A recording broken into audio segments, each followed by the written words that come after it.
సదాశివసమారంభాం శంకరాచార్యమధ్యమాం అస్మదాచార్యపర్యంతాం వందే గురుపరంపరాం.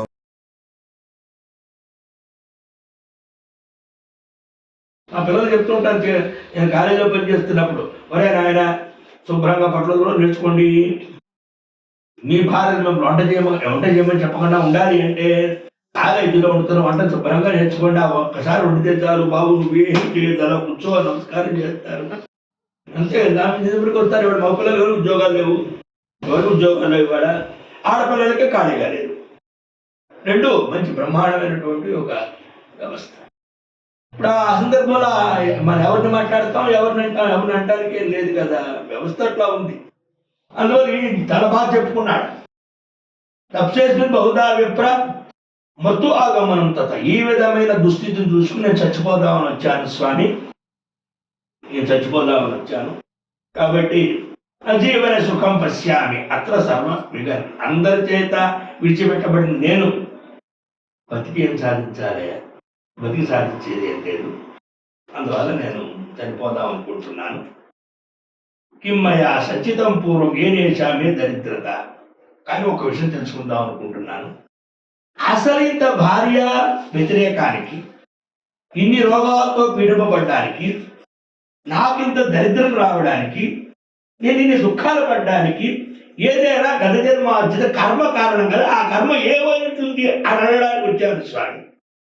దాన్ని ఎవరు మార్చలేదు, ఎవరి తరం కాదు దాన్ని మార్చడం, కానీ అనుభవిస్తున్నాను. నాకు బుద్ధి గురి నేను పుట్టిన తర్వాత ఏ విధమైన అపకారం ఎవరికి చేయలేదు, ఎవరిని కూడా నేనేం అనలేదు. కాబట్టి ఇన్ని రోగాలతోనూ భార్యా పోషకుండే, ఇన్ని రోగాలతో, ఇంత దరిద్రంతో, నేను ఇంత చాలా దుస్థితిలో నేను ఉన్నానంటే ఖచ్చితంగా నా పూర్వకర్మ ఏదో కారణమై ఉంటుంది.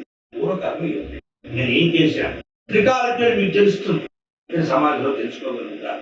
కాబట్టి దయవుంచి చనిపోయే ముందు నాకు నా పూర్వజన వృత్తాంతం చెప్పండి అని అడగడం జరిగింది ఈ వైశ్యుడు. సాంఖ్యాయన భాష్యం. భగవన్ కృపయా బ్రూహి దీనం శరణమాగతం, నేను దీనుణ్ణి శరణం పెడుతున్నాను, దయతో చెప్పండి. యత్ఫలం దీన దయయా ప్రాప్యతే. కాబట్టి అనేకమైన యజ్ఞాలు చేసినా లభించిన పుణ్యం ఒక దీనుడికి సహాయం చేస్తే వస్తుందండి.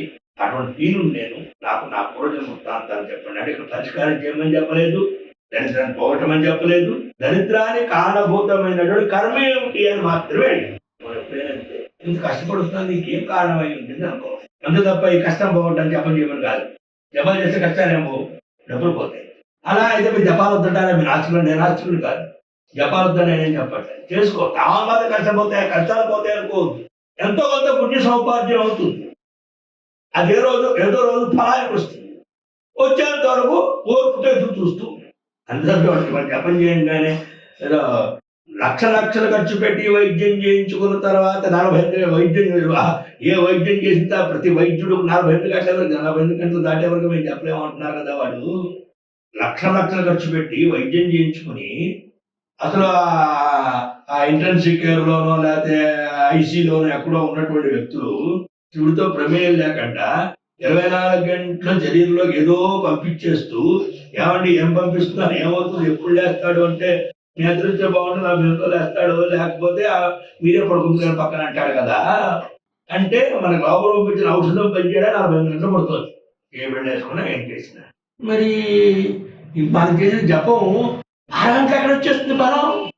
ఎందుకు చేసుకున్నాం అంటే ఇంకెంతకంటే కష్టాలు రాకుండా ఉండడానికి, లేదా కష్టాలను భరించడానికి ధైర్యానికి, లేదా ఈ కర్మంతా పూర్తయిన తర్వాత ఆ పుణ్యం ఉంటుంది కాబట్టి ఆ పుణ్యఫలం ఆ తర్వాత మనం సుఖపడడానికి కారణమవుతూ అవుతుంది.